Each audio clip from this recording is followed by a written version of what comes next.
I grew up on a cotton farm. Agriculture has been a part of my life for, my whole life.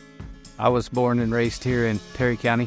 Started farming from a young age. Growing up, that's basically all I wanted to do. My name is Anthony Furgeson. And I'm Nicholas Seaton. Together we farm and raise livestock here in Terry County. We also grow 175 acres of wine grapes. Well, our number one most precious commodity is our water. That's why we integrated the grapes, because you use much less water with the grapes in a different time of the year. We grow, 23? 23 different varieties. 23 different varieties. You know, West Texas, the High Plains, is unique in the fact that we can grow several different varieties side by side each other. You probably go to parts of the world and people will get put in jail for doing things like that, but that's what makes this area unique.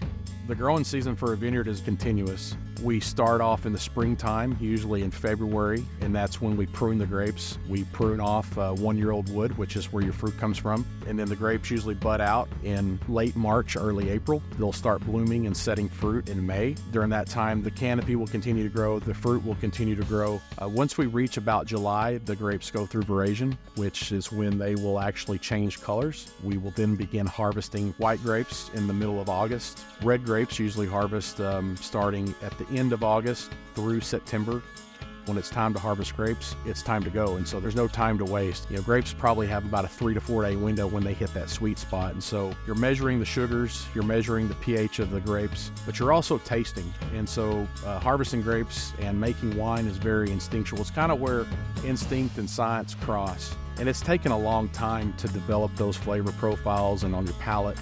So on an annual basis, we grow somewhere between 500 and 800 tons of fruit. That's probably roughly around 500,000 bottles of wine. We keep about 5% of the grapes that we grow for ourselves. We've created a wine label that we're pretty proud of. It's really grown into something pretty neat and pretty special.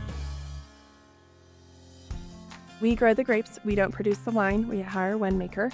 We have 175 acres. The majority go to the top 20 wineries in the state of Texas. We hold just a small percentage for ourselves.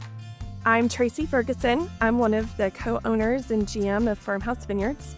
In 2017, we opened 2 tasting rooms. We have our location in Johnson City, the Tipsy Trailer Marketplace, and then our tasting room in Brownfield is called White House Parker. We went from 1 to 3 to 9 wines, and you've got to have a place to retail them. My name's Katie Jane Seaton. I am co-owner of Farmhouse Vineyards. We intentionally put our tasting rooms in houses because we want people to feel like they're just coming over and having wine. It allows us to tell our story. More importantly, it allows us to send people down the road and find our client list. That's what's important to us. It's not about knowing about who Farmhouse is. It's about knowing who Farmhouse supplies fruit to.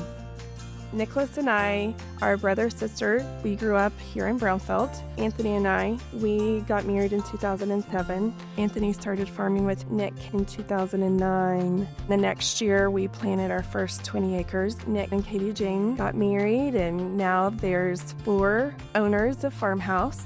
I think that it takes each one of us to make us one of the best brands in Texas. For the majority of the grapes that we grow, they wind up going down to the hill country, close to Fredericksburg, Austin area. I feel like we work with some of the best wineries, if not the best wineries in the state. That's what we pride ourselves on, is going above and beyond to deliver a high-quality product for each and every one of those guys. The most rewarding thing about growing wine grapes for me is being able to share that with our customers or your friends and your family, because there's a lot of hard work that go into that bottle. I can walk with a customer holding a glass of wine. We can touch the grapes. And anytime we can teach people about agriculture, that's really one of my favorite parts about being able to pour wine for people.